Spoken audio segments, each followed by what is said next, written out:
అందరికీ నమస్తే అండి. పేరెంట్స్ టీచర్స్ మీటింగ్ అనేది ప్రైవేట్ స్కూల్లో పిల్లల్ని చదివిస్తున్న తల్లిదండ్రులకు కొత్త ఏమీ కాదు.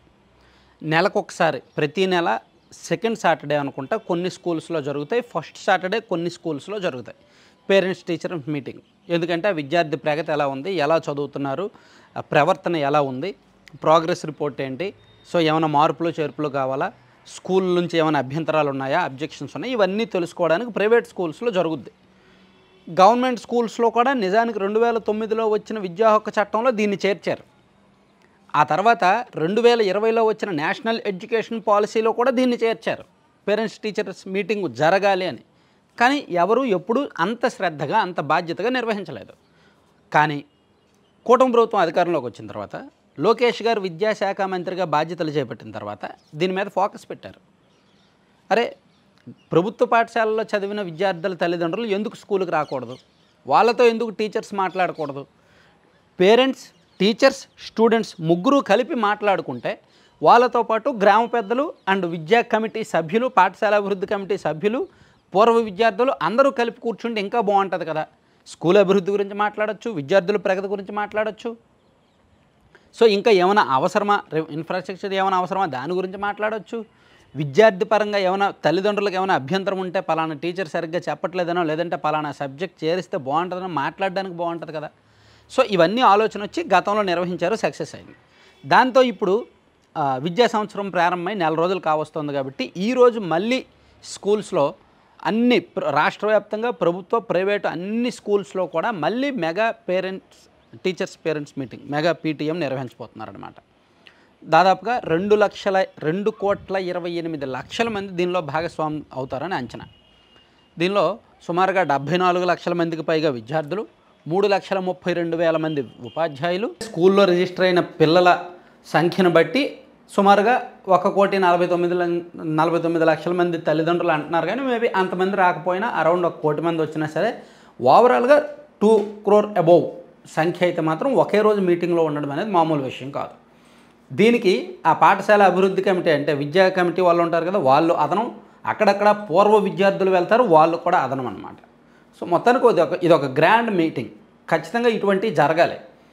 ఇది గిన్నీస్ రికార్డుల కోసమో ఏదో ఆంధ్రప్రదేశ్ రాష్ట్రంలో ఒకే రోజు ఎంతమంది పార్టిసిపేట్ చేశారు, మీటింగ్ పెట్టారని రికార్డుల కోసం జరగాలని నేనైతే చెప్పను.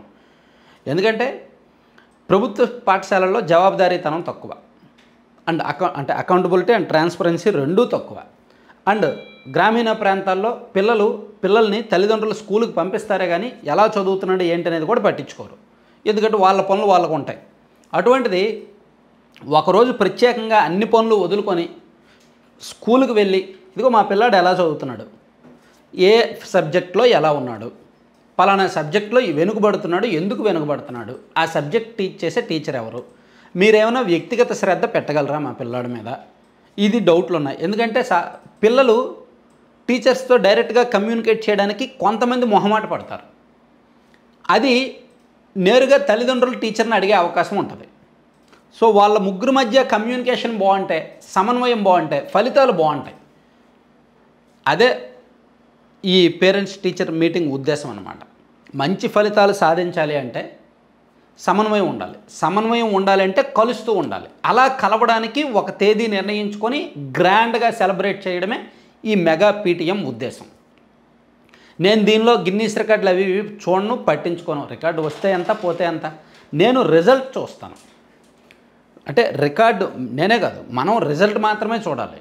రికార్డులు ఏముంది, రికార్డు ఆల్రెడీ మొన్న చేశారు, యోగాంధ్ర గ్రాండ్గా చేశారు, లక్షలాది మంది పాల్గొన్నారు, గిన్నీస్ రికార్డులు 2 నమోదయ్యాయి, ఆ తర్వాత ఇంకో 20 వరల్డ్ రికార్డులు నమోదయ్యాయి. ఏమైనా ఒరిగిందా? చాలామంది యోగాంధ్రలో పార్టిసిపేట్ చేయకపోయినా మీరు పార్టిసిపేట్ చేశారని చెప్పి చాలామందికి సర్టిఫికేట్లు ఇచ్చేశారు కదా. సో అది మనం పక్కన పెట్టేస్తే ఇక్కడ నెంబరు అండ్ రికార్డులు మనకు అనవసరం. దీనివల్ల ఖచ్చితంగా రిజల్ట్స్ వస్తాయంట. వీళ్ళు ముగ్గురు మాట్లాడుకోవడం, సమన్వయం ఉండడం, ఏమైనా అవసరమైతే ఫోన్ నెంబర్లు ఇచ్చిపుచ్చుకోవడం. ఇప్పుడు ఒక పేరెంట్ దగ్గర ఆ స్కూల్లో టీచర్స్ ఫోన్ నెంబర్లు ఎంతమంది దగ్గర ఉంటాయండి? గవర్నమెంట్ స్కూల్లో ఉన్న టీచర్స్ అందరు ఫోన్ నెంబర్లు, ఆ పిల్లవాడికి ఒక 6 సబ్జెక్టులు ఉంటే 6 సబ్జెక్టులు బోధిస్తున్న టీచర్ల ఫోన్ నెంబర్లు అసలు ఏ పేరెంట్స్ దగ్గర ఉంటాయి? ఉండవు. సాధారణంగా 90% పేరెంట్స్ అలా మెయింటైన్ చేయాలి. దానికి ఈ మీటింగ్ ఒక అవకాశం. సో ప్రతిరోజు కూడా అవసరమైతే వీక్లీ టెస్టులు పెడుతున్నప్పుడు లేదా మంత్లీ యూనిట్ టెస్టులు PA1 PA2లు ఉంటాయి కదా, అవి పెడుతున్నప్పుడు దానిలో మార్కుల ఆధారంగా మాట్లాడే అవకాశం ఉంటుంది. సో ఇట్లా ఫలితాలు రావడానికి ఇది ఉపయోగపడుతుంది. అందుకే రికార్డులు కాకుండా రిజల్ట్స్ ఇంపార్టెంట్. ఆ రిజల్ట్స్ కోసమే రియాలిటీగా ప్రభుత్వం కూడా ప్రయత్నం చేస్తే బాగుంటుంది. మేబీ గతంలో నిర్వహించింది మంచి ఫలితాలను ఇచ్చింది కాబట్టి ఇప్పుడు ఇంకా సత్ఫలితాలు వస్తుందని ఆశిస్తున్నారన్నమాట.